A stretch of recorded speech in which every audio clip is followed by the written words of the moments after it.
Hyvää huomenta. Kello on jotain. Tähän mä sanoisin. Vähän yli 4 aamulla. Ollaan Engesoonissa. Tähän tuossa olisi takana.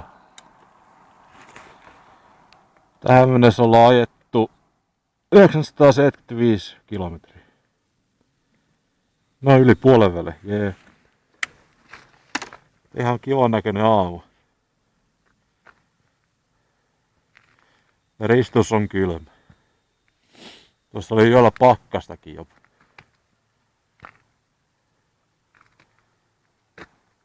Mutta jos sitä pääsis, paljonkohan tästä oli Pajalaa, 110 kilsa. Aamukahville sitten jossain vaiheessa tänne Suomen puolelle. Semmoista täällä. Moro.